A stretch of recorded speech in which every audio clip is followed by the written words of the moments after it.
ශ්‍රී ලංකාවේ ගොවි ජනතාවට වගාව ආරක්ෂා කර ගැනීම අද විශාල ගැටලුවක් වෙලා තියෙනවා.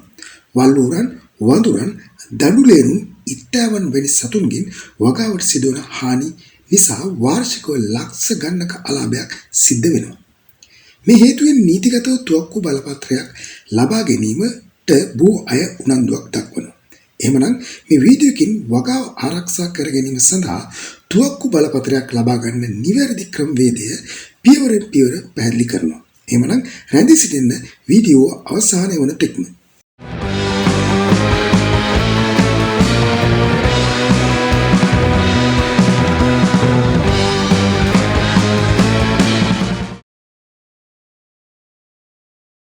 තුවක්කු බලපත්‍රයක් ලබා ගැනීමට නම් අවුරුදු 21ක සම්පූර්ණ වූ අයෙක් විය යුතුයි. අතර ශ්‍රී ලංකා පුරවැසියෙක් විය යුතුයි. ඔබගේ නමට ඉදිරියෙන් අපරාධ වාර්තා නොතිබිය යුතුයි. වගා ඉඩමක් හෝ වගාවක් පවත්වාගෙන යන බව තහවුරු කළ යුතුයි.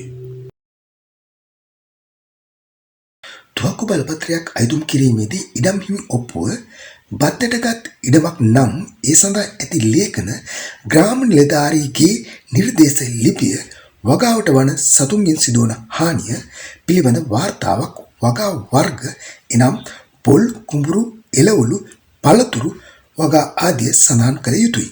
මෙහිදී ග්‍රාම නිලධාරීගේ සහ කෘෂිකර්ම උපදේශකගේ සහාය ලබා ගැනීම වඩාත් ප්‍රයෝජනවත් වේ.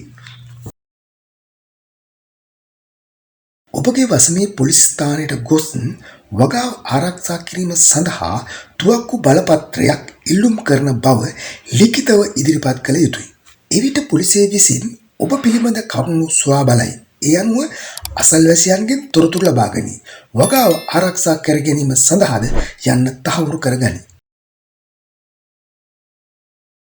පොලිස් වාර්තාව සාර්ථක නම් ප්‍රාදේශීය ලේකම් මගින් ආරක්ෂක අමාත්‍යාංශයට නිර්දේශ යොමු කරයි. සියලු කරුණු ලිපි ලේඛන නිරීක්ෂණය කර ආරක්ෂක අමාත්‍යාංශය විසින් අනුමැතිය ලබා දී. ඒ අනුව නියමිත තුවක්කු වර්ගය සමග නියමිත කාලයකට බලපත්‍රයක් නිකුත් කරයි. බලපත්‍රය වාර්ෂිකව අලුත් කළ යුතුයි. එමෙන්ම වෙනත් අරමුණු සඳහා භාවිතා කිරීම නීති විරෝධීය. නීති උල්ලංඝනය කළොත් බලපත්‍රය අවලංගු කළ හැක.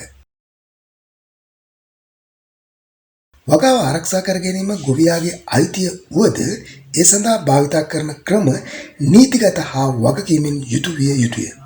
තුවක්කු බලපත්‍රයක් ලබා ගැනීම සරල ක්‍රියාවලියක් නොවද නිවැරදි ලේඛන සහ සාක්ෂි සමග අයදුම් කළොත් එය අපහසු කාර්යයක්ද නොවේ.